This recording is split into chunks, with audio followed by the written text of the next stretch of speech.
നമസ്കാരം. ഇന്ന് രാത്രി ഉറങ്ങുന്നതിന് മുമ്പ് നിന്റെ മനസ്സ് എന്താണ് പിടിച്ചു നിർത്തുന്നത് എന്ന് ശ്രദ്ധിക്കൂ. കാരണം നാളെ രാവിലെ നിന്റെ ജീവിതത്തിൽ എങ്ങനെയുള്ള ഊർജം ഉണ്ടാകുമെന്ന് തീരുമാനിക്കുന്നത് ഇന്നത്തെ അവസാനത്തെ ചിന്തയാണ്. ഇന്ന് രാത്രി ഒരു കാര്യം വിട്ടുകളയൂ.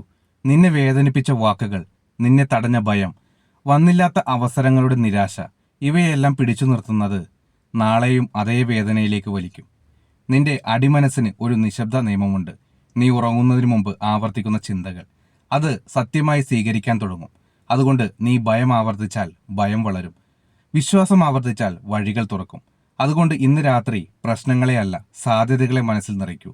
നഷ്ടങ്ങളെയല്ല നിനക്കായി വരാനിരിക്കുന്ന അനുഗ്രഹങ്ങളെ ചിന്തിക്കൂ. വൈകി എന്ന് കരുതേണ്ട, ഇപ്പോഴാണ് നിന്റെ സമയം രൂപമെടുക്കാൻ തുടങ്ങുന്നത്.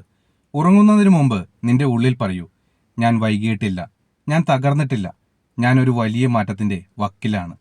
നാളെ വെറും ഒരു ദിവസമാകില്ല, എൻ്റെ പുതിയ ജീവിതത്തിന്റെ തുടക്കമായിരിക്കും. ഇന്ന് രാത്രി ഉറങ്ങുന്നതിന് മുമ്പ് ഈ വാക്കുകൾ മനസ്സ് നിറച്ചു പറയൂ. നിന്റെ അടിമനസ്സ് ഇതിനെ സത്യമായി സ്വീകരിക്കാൻ തുടങ്ങും. ഇന്ന് രാത്രി ഞാൻ എൻ്റെ എല്ലാ ഭയങ്ങളും വിട്ടുകളയുന്നു. എൻ്റെ അടിമനസ്സ് സമൃദ്ധിയും സമാധാനവും ശരിയായ അവസരങ്ങളും ശക്തമായ മാറ്റങ്ങളും സ്വീകരിക്കാൻ തയ്യാറാകുന്നു. ഇന്ന് രാത്രി ഈ മെസ്സേജ് കേൾക്കുന്നുവെങ്കിൽ കമന്റിൽ എഴുതൂ, ഞാൻ സ്വീകരിക്കുന്നു എന്ന്. നാളെയുടെ നല്ല ഊർജം ഇന്ന് രാത്രി തന്നെ തുടങ്ങട്ടെ. ഷെയർ ചെയ്യൂ, മറ്റുള്ളവരിലേക്കും ഈ മെസ്സേജ് എത്തട്ടെ. യൂണിവേഴ്സ് നിങ്ങളുടെ ജീവിതത്തിൽ അത്ഭുതങ്ങൾ തന്നെ പ്രവർത്തിക്കും.